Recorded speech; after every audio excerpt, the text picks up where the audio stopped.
우리 명절을 맞이해서 방문해 주신 분들도 많고, 그래서 요한복음 강의 계속 해오던 걸 잠시 좀 중단하고 기도에 대한 주제를 가지고 주제 설교를 좀 하려고 합니다. 기도에 대해서는 많이 듣고 또 익히 아시고 잘하고 계시겠지만 그래도 중요한 거는 계속 반복해야 됩니다. 그만큼 우리 신앙생활에서 말씀과 기도, 이 두 기둥이 가장 핵심이 되고 기본기가 되는 거기 때문에 말씀과 기도만큼 중요한 게 어디 있겠습니까? 그래서 오늘 기도에 대해서 좀 나눠보려고 그래요. 두 가지를 좀 오늘 본문 가지고 나눠보려고 합니다. 하나씩 봅니다. 첫 번째 읽어보겠습니다. 시작. 첫 번째로 기도를 왜 해야 되는지에 대한 얘기를 좀 하려고 그래요. 특별히 본문에서 좀 찾아보려고 합니다. 본문에 보시면 다시 본문 봅니다. 너희는 기도할 때에 내 골방에 들어가 문을 닫고 은밀한 중에 계신 내 아버지께 기도하라. 은밀한 중에 보시는 아버지께서 갚으시리라. 또 기도할 때 이방인과 같이 중언부언하지 말라. 그들은 말을 많이 하여야 들으실 줄 생각하느니라. 8절 중요한 얘기를 하죠. 그러므로 그들을 본받지 말라.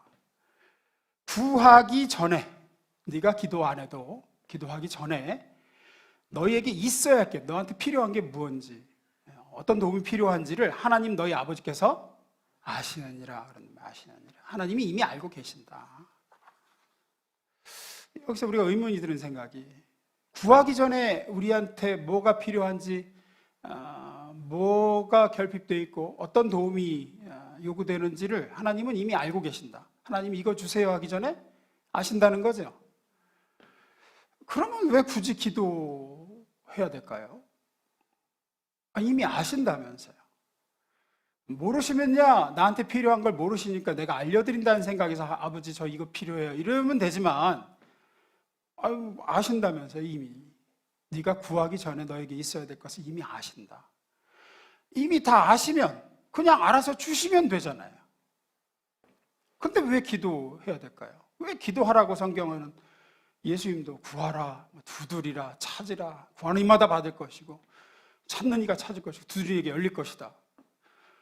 너희 구할 것을 감사함으로 하나님께 아뢰라. 쉬지 말고 기도하라.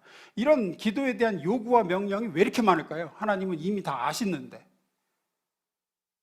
또 하나 더 나아가서 성경에 보면, 전에도 많이 제가 말씀을 우리가 나눴던 구절인데, 하나님은 이미 우리한테 주시기로 작정하신 것도, 내가 얘한테 이걸 줘야 되겠다라고 하나님이 마음 먹으신 것도 어떻게 해야 주시겠다 그러죠? 기도해야 주신다 그래요. 기도해야. 다시 볼까요? 에스겔서 36장.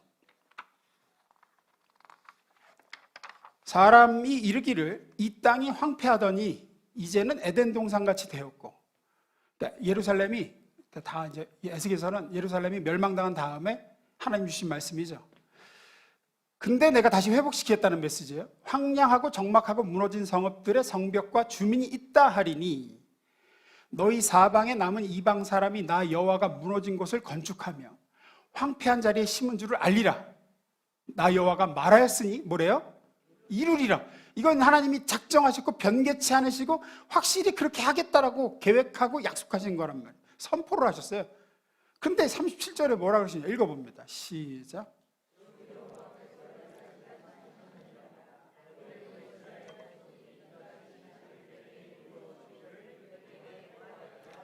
예, 전에도 이게 제가 제가 가르쳐 드린 구절인데, 그래도 너희는 구해야 내가 준다는 거예요. 내가 주기로 작정도 했고 계획도 했고 약속도 했고 선포도 했지만 안 구하면 안 주신다는 거예요. 그래도 너희는 구해야 된다. 주시기로 작정한 것도 기도해야 주겠다. 그러니까 기도가 이렇게 중요하단 말이에요. 이미 아시고 우리한테 필요한 게 뭔지, 심지어 내가 쟤한테 꼭 주겠다라고 작정하셨어도 그럼에도 너희는 그렇게 해달라고, 그렇게 달라고 기도해야 된다. 이유가 뭘까요? 이유가 이미 다 아시고 이미 주시기로 마음까지 먹으셨는데 왜 주세요 해야 준다 그러실까? 이유는 이렇습니다. 우리를 위해서예요. 우리를 위해서.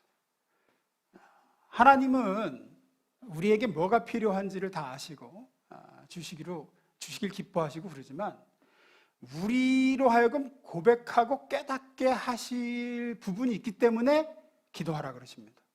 그럼 뭘 고백하고 뭘 깨닫게 하시려고 우리에게 기도하라 그러시냐? 이미 우리에게 필요한 걸 다 아시는 분께서. 첫째는 이겁니다. 읽어봅니다. 시작. 예, 요거를 기도를 해야 깨닫습니다. 또 기도를 통해서 우리는 이걸 고백합니다. 저는 하나님의 도우심 없이는 살 수 없는 존재입니다.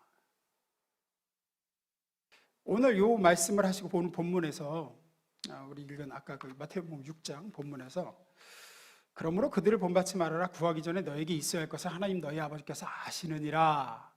요 말씀 하신 다음에 바로 뭘 가르치셔 주냐면 우리가 잘 아는 주기도문을 가르쳐 주세요. 너희는 이렇게 기도해라. 그러므로 너희는 이렇게 기도해라. 하시면서 뭐라고 가르쳐 주시죠? 우리 11절 볼까요? 읽습니다. 시작. 아니, 아신다면서 일용할 양식이 필요한가? 근데도 주십시오라고 기도해라. 가르쳐 준단 말이에요. 왜 그러냐? 사람은 일단 숨을 쉬어야 삽니다. 숨을 못 쉬면 죽죠.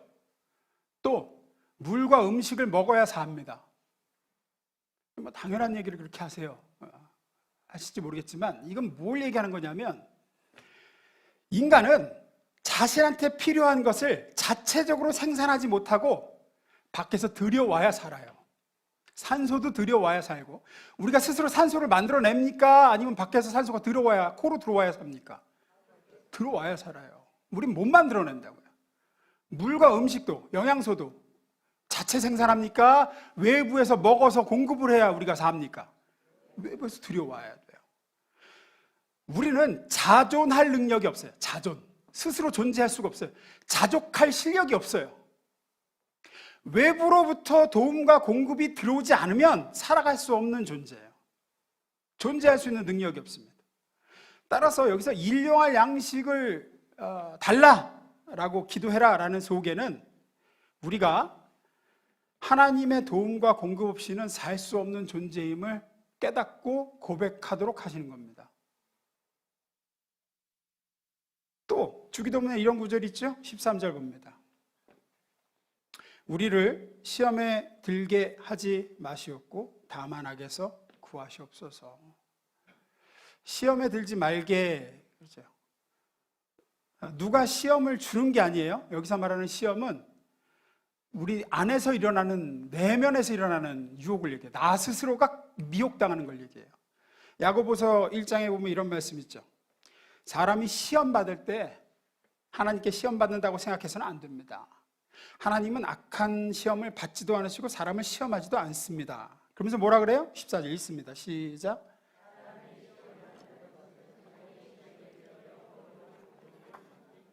네. 우리는 그런 존재예요.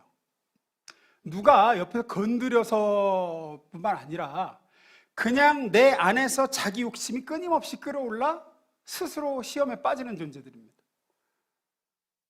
그러니까 언젠가도 말씀드렸지만 우리가 이렇게 몸살 나거나 이렇게 독감이 걸리거나 막 심하게 감기가 들면 또 뭐 심한 병 중에 있으면 몸에 이렇게 체온 조절 기능이 망가지죠. 그래서 히터가 나와야 될 때 에어컨이 나와서 막 벌벌벌벌 떨고, 또 에어컨이 나와야 때 히터가 나오고 이렇게 몸의 체온 조절이 망가지죠. 우리는 일종의 영혼의 이런 기능이 망가진 존재들입니다. 태어날 때부터 아담의 후손들은 다 그렇습니다.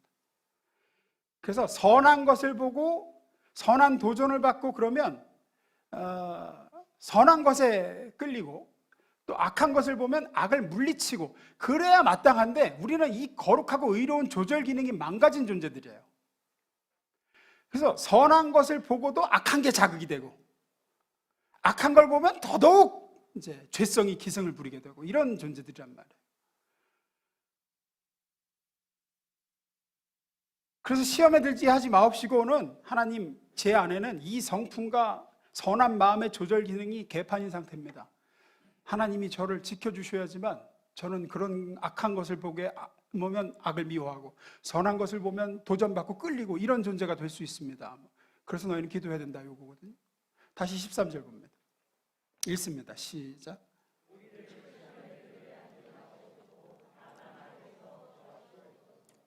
여기서 시험에 들지 말게는 우리 안에서 일어나는 시험이라고 했어요. 내 안에서 일어나는 욕심과 미혹함. 그럼 악에서 구원하시옵소서 할 때 악은 뭘까요? 시험은 내 안에서 일어나는 거고 내 밖에서 오는 거예요. 정확히는 악한 자입니다. 이 원어상으로는 악한 자에게서 구하시옵소서예요. 즉 마귀, 사탄을 얘기합니다. 누가복음 22장 31절에 보면 이런 말씀이 있죠. 이거 안 좋나? 있네. 읽습니다. 시작. 사탄이 너희를 밀가부르듯 하겠다고 요구하였다. 사탄이 베드로를 밀가부르듯 하겠다. 이게 이제 이렇게 공격하겠다는 거거든요. 넘어뜨리기 위해서 이렇게 요구하였다 그런단 말이에요. 이런 식으로 악한 마귀가 우리를 공격하고 유혹하고 아주 작정을 하고 넘어뜨리려고 하면 우리는 어떤 존재냐? 밀가부르듯 까불러지는 존재라는 거예요. 전에도 말씀드린 아시죠? 이거 그러니까 후 하면 날아가 버리는 쭉정이 같은 존재예요. 상대가 안 됩니다. 우리는 악한 자인 마귀에게. 그래서 아시겠지만 베드로가 예수님 앞에서 모두가 주를 버려도 나는 주님을 버리지 않겠다고 했죠.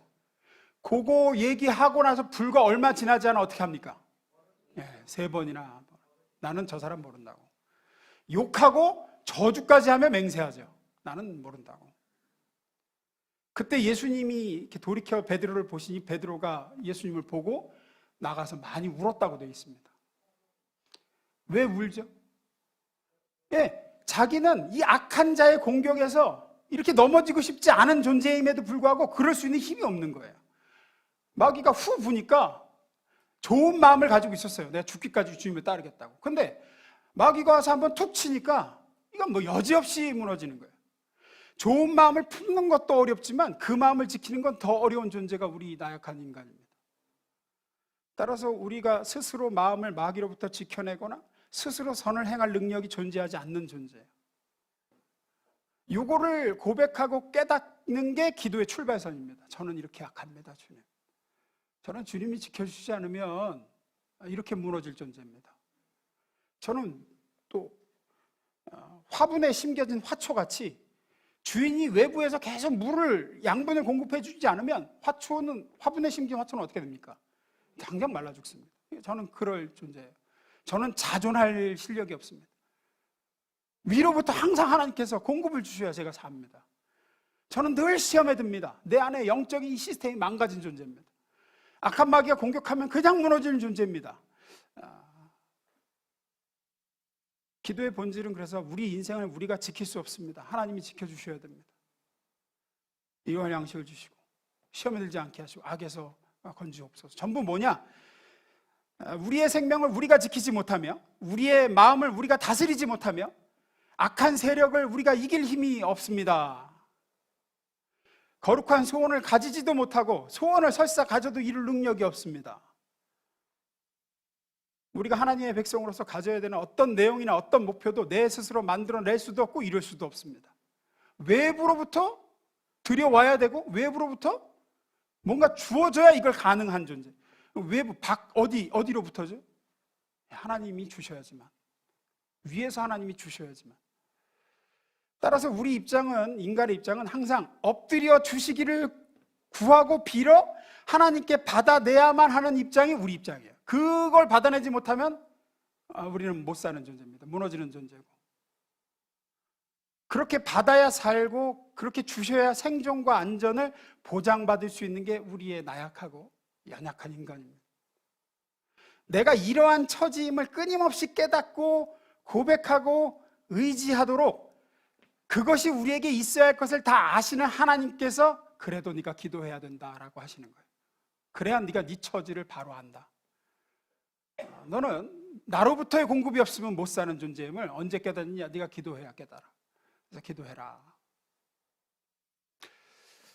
그게 첫째고, 기도해야 되는 이유 또 한 가지는, 기도하라시는 이유 또 한 가지는 이거죠. 읽어봅니다. 시작. 우리에게 기도하라고 하시는 이유 또 한 가지는 요거 깨닫고 고백하도록 하시려고 해요. 뭐를? 하나님이 주신 거라는 걸 깨닫고 하나님이 주셨습니다라는 걸 고백하도록. 우리는 우리 인생에서 어려움에 직면할 때마다 주님 도와주세요 이렇게 기도하자. 주님 저에게 필요해요. 주님 도와주세요. 제 힘으로 안 돼요. 이 어려움은 내 능력으로는 절대로 해결이 불가능합니다. 하나님이 나서 주셔야 됩니다. 이렇게 기도를 해서 문제가 해결되고 하나님의 도우심을 받을 때, 그때야 우리는 하나님이 날 도우셨구나 알 수 있어요. 기도를 안 하면, 하나님은 우리에게 있어야 될 걸 아시기 때문에 기도 안 해도 우리의 문제가 뭔지 아시기 때문에 해결해 줄 수 있죠. 근데 기도 없이 해결받으면 우리에게 일어난 일이 하나님이 해주신 것인지, 그냥 그 일이 되려니까 운이 좋아서 된 건지, 뭐 조상 몇 자리를 잘 써서 이게 생긴 일인지 구별을 할 수가 없습니다. 그래서 하나님은 우리를 위한 당신의 일하심을 확실히 우리로 하여금 알게 하시려고 뭐 하라? 기도해라. 너 문제 있으면 그 문제를 놓고 기도해라. 그렇게 기도해서 문제가 해결이 되면 우리로 하여금 기도하시게 한 다음에 하나님이 응답을 그렇게 주심으로써 이거 하나님이 주신 거구나 깨닫게 하시고 하나님이 하셨습니다 라는 고백을 이끌어내시는 거죠. 기도하지 않고도 하나님이 알아서 문제들을 다 해결해 줘 버리시면 우리는 이 고백을 할 수 없어요. 하나님이 주셨습니다. 기도해서 응답받은 자만이 이건 누가 뭐래도 하나님이 하신 거다. 우리가 살면서 가장 많이 쌓아야 하는 신앙생활의 습관 중에 하나는 매 순간마다 하나님께 기도로 의지하는 거예요. 작은 일부터. 기도는 그 자체가 하나님, 이 일은 하나님이 해주셔야지만 가능합니다. 이 일은 하나님이 간섭하시고 개입해 주셔야지만 해결됩니다. 그러니 주님 도와주옵소서. 저는 그런 존재고 그런 처지에 있습니다. 하나님이 안 주시면은 저는 오늘 하루를 버틸 수가 없는, 외부로부터 힘이 없으면 저는 못 삽니다. 저는 마귀가 툭 치면 넘어지는 존재고 내 안에서 끊임없이 욕망이 올라오는 존재입니다. 이것은 운이 좋아서 된 것도 아니고 그냥 둬도 될 일도 아니었으며 내 힘으로 된 일은 더더욱 아닙니다. 하나님이 하셨습니다. 누가 뭐라도 하나님의 응답입니다 라는 깨달음과 고백이 가능하려면 우리는 기도해야 됩니다. 하나님은 기도하는 자의 이런 깨달음과 고백을 기뻐하시는 줄로 믿습니다. 한 가지 더, 두 번째 봅니다. 읽습니다. 시작. 기도에 있어서 한 가지 권면을 좀 드리고 오늘 설교를 마무리하려고 그래요. 어떤 거냐면 많은 성도분들이 기도를 자꾸 일방통행으로 하시는 분들이 많아요. 일방통행이라고 생각하시는 분들도 많고, 하나님께 그저 결제 서류를 내미는 거예요. 하나님 이거 결제해 주세요. 이거 해결해 주세요. 저 이거 필요해요. 이렇게 일방통행으로 그냥 구하고 받는 것으로만 기도를 자꾸 생각하십니다. 여기서 한 단계 좀 나아가실 필요가 있어요. 우리의 기도가. 많은 경우에 우리는 하나님을 저 높은 곳에서 이렇게 딱 보좌에 앉아 군림하시는 분으로만 생각하고, 우리는 이 저 아래서 이렇게 납작 엎드려서 그냥 구하기만 하고, 감히 뭐 얼굴을 맞대고 뭐를 한다 이런 생각은 못하고, 저 높은 곳 천국에 계신 이제 기업으로 말하면 이제 회장님이시고, 나는 말단사원이야. 말단사원이 어찌 회장님과 독대를 하겠어요. 그저 그냥 하나님은 넓은 회장실에 앉으셔서 천사를 비서들로 쫙 두고, 우리는 그냥 이 땅 조그만 칸막이에 앉아갖고 내 사무실에서 맡겨주신 일 열심히 하다가 이거 필요해요 라고 이렇게 결제 서류 올리면 서류만 올라가서 하나님이 검토하시고 그래 알았어 이렇게 주시는 그런 존재라고 자꾸 생각하고 기도를 그 차원에서 자꾸 하십니다. 근데 성경은 기도를 그 차원보다 한 단계 높게 얘기를 많이 합니다. 어떤 거냐면 의논하는 거예요. 하나님하고 상의하고, 내 삶의 문제에 대해서 의논하고 상의하고 하나님께 털어놓고, 고린도후서 6장 1절에 이렇게 얘기하죠. 읽어보겠습니다. 시작.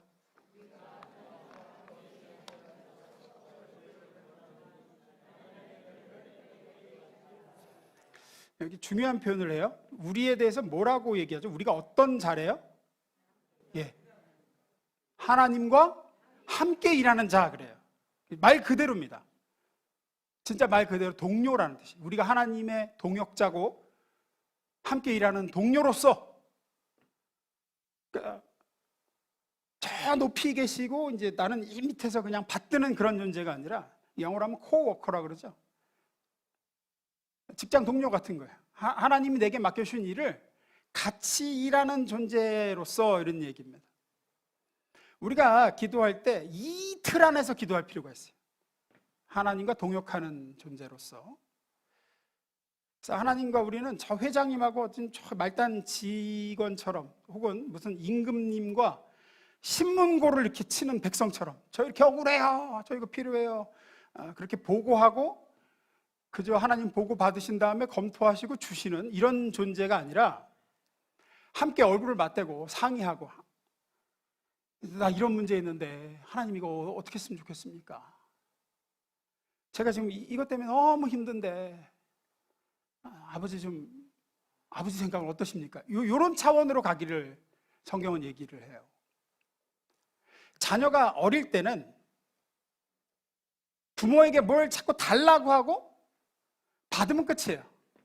엄마 나 저거 사줘, 아빠 나 이거 사줘, 이렇게 조르고, 그래서 이게 아빠가 이렇게 검토해보고 알았어 그럼 받아서 막 좋아하고, 이제 어릴 때 그러죠. 어릴 때 우리의 신앙이 어릴 때는 그 정도 수준의 기도를 합니다 다. 하지만 아이가 이제 성장을 해서 예를 들어서 한 사람의 성인이 됐어요. 그러면 이제 부모에게 뭘 자꾸 달라고 하기보다는 자기 인생의 문제에 대해서 상의를 하기 시작하죠. 자기의 이제 고민에 대해서 부모하고 성인 대 성인으로서 어드바이스, 조언을 구하기도 하고, 자기의 고민을 털어놓고 그 문제에 대해서 부모 생각은 어떤지 묻기도 하고, 그렇게 의논하면서 또 집안에 어떤 대소사를 놓고 의견을 나누기도 하고, 그런 존재가 됩니다. 자녀가 성장을 하면. 특히나 뭐 이제 아버지 사업을 이어받는 경우에는 이제 아버지의 그간 축적된 지혜와 노하우를 물어서 받아서 자기 것으로 삼기도 하고, 뭐 이렇게 되면 이미 이때 자녀는 자녀이자 또 뭐예요? 예, 동업자가 되는 겁니다. 동업자가 되는 거예요. 성경은 우리가 그런 존재라고 얘기합니다. 너희가 신앙이 영적으로 어릴 때야 아버지 저 적어주세요, 아버지 나 이것 때문에 힘들어요, 아버지 이거 좀 뭐 필요해요, 뭐 이렇게 수준에서 받고 좋아하고 기뻐하고, 이제 또 안 해주시면 그냥 서운해가지고 땡깡도 부리고, 이제 이게 어린 수준인데, 우리가 영적으로 좀 성장하면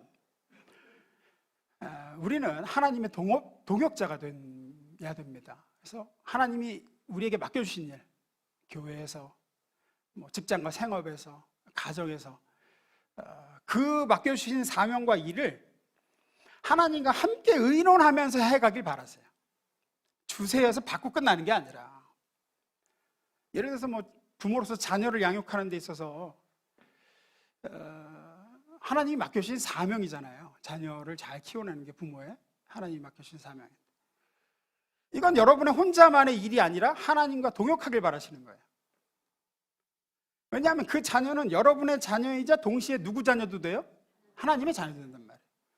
여러분이 자녀를 향한 꿈과 소망이 있듯이 하나님도 그 자녀를 이 땅에 보내실 때 그 자녀를 향한 계획이 있으시단 말이에요. 자녀 양육의 문제나 자녀의 앞길 문제를 놓고 그냥 혼자 판단해서 끙끙거리다가 이거 주세요 하고 끝나는 게 아니라 하나님과 함께 양육자가 되길 바라시는 거죠. 하나님은 얘를 향한 계획이 어떠십니까?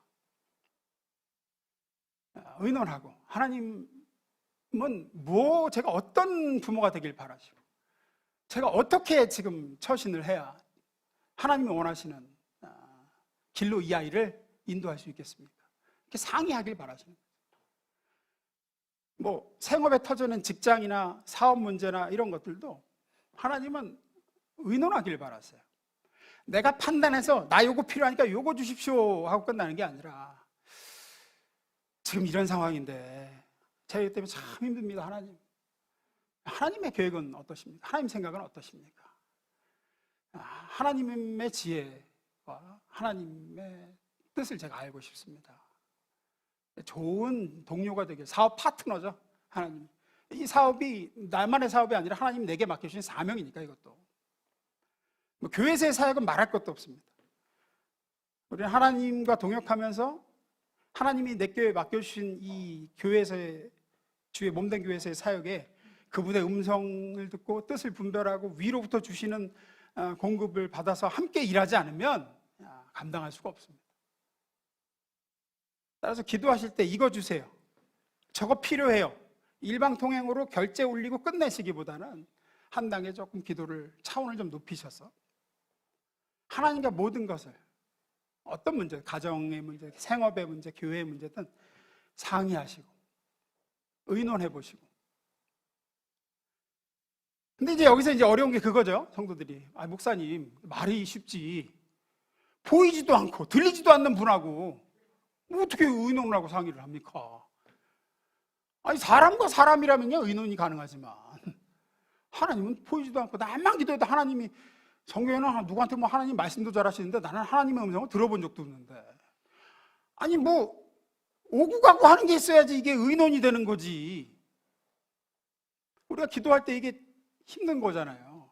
하나님이 정말로 내 앞에 지금 계시다, 내 기도를 지금 듣고 계시다, 이런 것 같지가 않은 게 이제 기도의 힘든 부분이잖아요. 여러분들이 친구를 만나서 이야기했을 때하고 비교를 해보세요.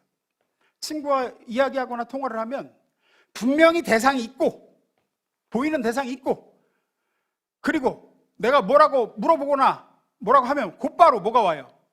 답이 와요. 답이. 속이 시원하잖아요. 그러고 나서 뭐 예를 들어서, 야, 아까 그건 내가 말실수했다, 하지 말 걸 그랬네, 야, 그거 다시 얘기하지만 절대 그거 누구한테는, 특히 아무개한테는 얘기하면 안 돼? 뭐 그러면 걱정하지 마라, 뭐 이렇게 답이 오잖아요. 또, 야, 나 요즘 우리 애 때문에 속상해서 죽겠다. 그러면은, 아유, 그래, 나도 속상하겠다, 나도 그런 적 있는데, 뭐 이렇게 답이 오는데, 하나님께 기도하는 속에는 이게 진짜 들으신 건지, 나 혼자 독백을 하는 건지, 넋두리하고 마는 건지 뚜렷한 게 없어요.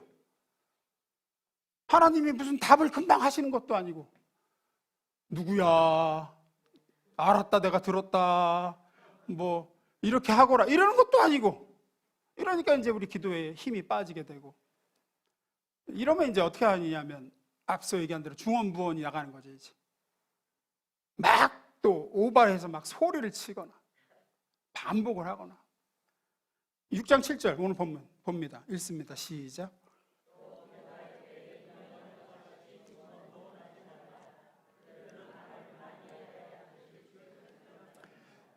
이방인들이 왜 이렇게 기도할까요? 앞서 얘기한 대로 안 보이니까 그래요. 자기가 믿는 신이 존재하지 않는다고 생각하니까 계속 이렇게 할 수밖에 없는 거죠. 근데 너희는 그렇지 않다 그러죠. 6절. 너는 기도할 때 내 골방에 들어가 문을 닫고 아버지께, 은밀한 중에 계신 내 아버지께 기도하라. 은밀한 중에 보신 내 아버지께서 갚으시리라. 여기서 골방에 들어가서 은밀한 중에 내 아버지께 기도하라는 건 사람들이 안 보는 곳에서, 그래서 기도를 네 영성 과시용으로 하지 말고 하나님과 교제에 써라, 이런 뜻도 있지만, 이게 1차적인 의미지만 또 이런 의미가 숨어 있는 겁니다. 하나님과 1대1의 대화와 만남을 가져. 그분은 보이지 않으나 분명히 듣고 계시다. 당장 어떤 그분의 하나님의 반응이나 응답이 없는 것 같아도 하나님은 내 기도를 들으시고 갚으시리라가 그거든요. 어떤 형태로든지 반드시 너에게 네가 묻는 것에, 네가 의논하는 것에 반응하시고 도와주실 것이고 나서주실 것이고 답변을 해주실 거다. 그게 이 의미예요. 쉬운 성경으로 좀. 그러므로 당신은 혼자 골방에 들어가서 문을 닫고 아버지께 기도하십시오. 그리하면 숨어서 지켜보시는, 왜 숨어서 지켜본다 그럴까요? 우리 눈에 안 보이니까 그래요. 그러나 반드시 보고 계시다는 거예요. 반드시 듣고 계시는 내 아버지, 당신의 아버지께서 다 들어주실 것입니다. 당신이 상의하고 의논하고 아버지가 털어놓는 문제에 대해서 어떤 형태로든지 내가 뭘 여쭤봐도 뭐 음성이 들리지도 않고 뭐 답변도 안 하는 것 같고 아니에요. 성경은 약속합니다. 하나님은 듣고 계시다. 그리고 어떤 형태로든지 말씀해 주실 거다. 따라서 우리 입장에서는 지금 듣고 계시는 건지, 내가 이렇게 의논하는 문제에 대해서 하나님이 답을 주시는지 잘 모르겠어도 그렇게 여쭙고 털어놓고 의논하고자 기도하는 자체가 대단히 중요하며 가치가 있고, 하나님은 거기에서 어떤 식으로든 개입하세요. 비록 늦게 개입하시고 늦게 반응이 올 수도 있지만 반드시 반응을 주시고 답을 하십니다. 때로는 설교를 통해서 답을 주실 때도 있고, 내가 의논한 그 부분에 대해서 성경 말씀을 떠오르게 하실 때도 있고, 상황을 통해서 메시지를 주실 때도 있고, 내가 하나님께 이렇게 의논했더니 상황을 이렇게 이끄시는 거 보니까 하나님은 이렇게 하길 원하시는구나. 혹은 다른 사람의 입을 통해서 말씀하시는 경우도 있고, 반드시 우리가 하나님께 털어놓고 상의한 부분에 대해서 답을 주세요. 답을. 그래서 기도는 혼자서 고민하고 내 힘으로 해보려고 애쓰고 내가 혼자 답을 내놓고 그거 달라고 하는 차원에서 더 올라가서, 제가 이것 때문에 진짜 하나님 속을 끓는 거 아시죠? 하나님께 지금 의논을 하길 원합니다. 하나님 지금 무슨 계획이 있으십니까? 하나님 어떻게 하길 바라십니까? 이렇게 끙끙대다가 아버지 하나님께 털어놓고 기도로 이렇게 상의를 하면 그때부터는 아버지께서 이제 함께 일해 주시게 되는 거예요. 나 혼자 애쓰던 문제에서 이제 하나님이 같이 일해 주시기 시작하는 거예요. 예를 들어서 예를 하나 들게요.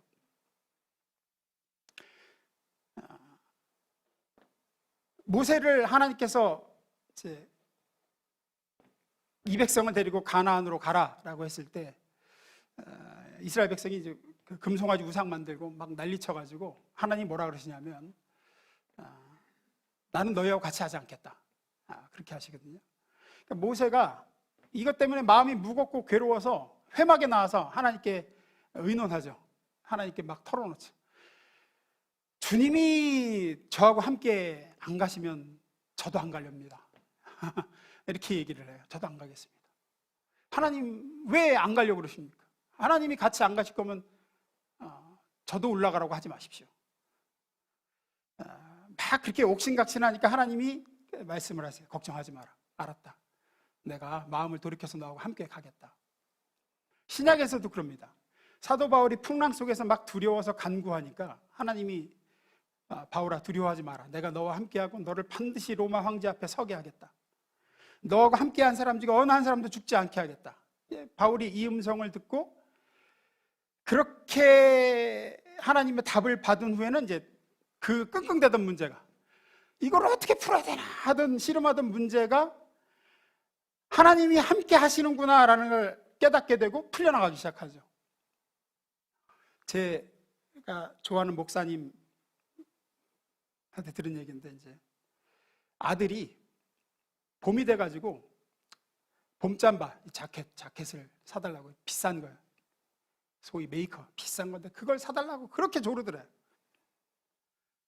안 사주다가 하도 졸라가지고 사줬대요. 사줬는데 얼마 안 갔는데 이상하게 안 입고 다니더래, 그 잠바를. 그리고 계속 다른 거 입고 다니고, 뭐 겨울 패딩 4월인데도 겨울 잠바 입고 다니더라는 거예요. 얘가 땀비 나는데 이상하다. 제가 왜 저럴까? 어느 날 이제 얘가 와서 아빠한테 이제 얘기를 하더라는 거예요. 아빠, 나 사실 그 잠바 잊어먹었어. 그러더래. 그 잠바 잊어먹었어. 엄마한테는 혼날까봐 말은 못하고, 엄마한테는 얘기하면 이제 난리가 날 것 같으니까 혼자서 끙끙대다가 아빠한테 털어놓은 거야. 아빠 이거 어떻게 했으면 좋겠냐. 나 이거 잊어먹었다. 이제 그 기간 동안은 이제 자기 혼자 고민하고 괴로워하고 이제 이거 어떻게 해야 되나 하다가 이제 털어놓고, 아빠, 야 임마 그걸 막 잊어먹으면 어떡하냐. 비싼 건데. 그러다 이제 내가 엄마한테 잘 얘기할 테니까 걱정하지 마라, 뭐 이렇게 얘기가 끝났대요. 그러니까 애가 후련해지고 살 것 같아지더라는 거예요. 이제 그다음부터는 얼굴이 확 피고. 왜죠? 예, 털어놓고 의논한 시점에서는 이제 나만의 문제가 아니라 누구의 문제도 되는 거죠? 아빠의 문제도 되는 거예요. 이거는 이제 아빠하고 상의한 다음부터는 자기만의 문제도 아니라 아빠의 문제도 되는 거예요. 그 다음부터는 애가 든든해야 되는 거예요. 아빠가 나서 주겠지. 아빠가 잘 얘기해 주겠지. 내 힘으로는 이거 도저히 해결이 안 되는 문제였는데 아빠하고 의논했으니까. 그다음부터 이제 애가 사는 게 담대하게 살더라는 거예요. 우리의 기도에 있어서 이런 감격과 후련함과 든든함이 있어야 돼요. 무엇 큰 도움 줄 수 없는 육신의 부모에게만 털어놔도, 친구에게만 털어놔도 혼자 앓고 고민하고 힘들어하던 그 일을 사람하고 의논해도 우리가 좀 훨씬 낫죠. 혼자서 고민하던 문제를 누구가 의논만 해도 사람은 힘이 나기 시작하고 뭔가 좀 그래도 좀 살 것 같다 털어놓고 나니까 이런단 말이에요. 왜냐하면 그렇게 의논하는 순간 짐을 나눠지게 되는 거기 때문에 그래요. 나 혼자 이렇게 끼게 되는 짐을 같이 지게 되는 거예요. 하물며 우리가 아버지라고 부르는 하나님께 우리가 기도로 의논하고, 아버지 이 문제 이거 어떻게 하면 좋습니까? 그렇게 기도로 털어놓는 순간 이제 나만의 문제에서 하나님의 문제가 되기 시작하죠. 그래서 하나님이 나서주기 시작하시고 말씀하고 말씀해 주기 시작하고, 그래서 기도의 사람이 항상 평안하고 항상 담대한 거예요. 이거를 메시지 성경에서는 이렇게 얘기합니다. 6장 6절입니다. 읽습니다. 시작.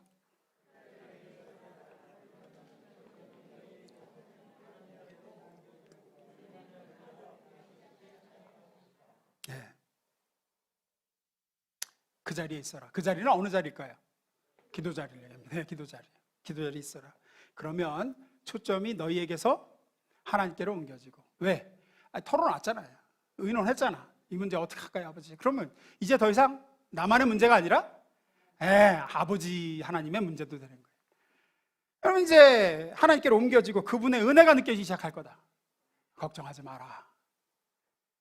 내가 도와줄 테니 두려워하지 마라. 내가 이런 계획과 뜻이 있으니까. 그래서 기도로 의논하며 사시길 주임으로 축원합니다. 다윗은 일평생 그렇게 기도로 하나님께 털어놓고 자기 혼자의 문제에 그냥 괴로워하다가 하나님과 의논하고 하나님과 상의하며 거기서 이제 해방감을 맛보고, 그래서 다윗의 시편의 시를 보면 모든 기도가 시작은 혼자 끙끙대는 걸로 시작해요. 나를 해하려는 자가 어찌 이리 많은지요. 내 생명을 취하려고 저들이 덫을 놨습니다. 하나님 무섭습니다. 두렵습니다. 어느 때까지니까. 이러다가 시편 이렇게 그 뒤쪽으로 기도하다가 뒤쪽에 가면 두려워 눌려있던 다윗이 바뀌어요. 내가 천만이 나를 둘러치려 내가 두려워하냐 하리로다. 내가 누구를 무서워하면 누구를 두려워하냐. 내가 주와 함께 성벽을 뛰어넘으며 주와 함께 적진을 달립니다. 주와 함께. 기도로 털어놓으니까 이제 하나님이 다윗에게 말씀하시는 거죠. 이제 네 문제가 아니라 내 문제다. 왜? 네가 나한테 상의했잖냐. 내가 네 아버지인데 내가 나서 도와줄 테니까 걱정하지 마. 앞서 얘기한 대로 잠바 잊어먹은 거 아빠한테 털어놓고도 이렇게 담대해지는데, 살아계신 하나님께 우리의 문제에 대해서 의논하고 털어놓고 상의하면 하나님께서 얼마나 나서주시고 우리에게 힘 주시고 그 문제를 피할 길과 또 해결할 능력을 위로부터 주시겠습니까?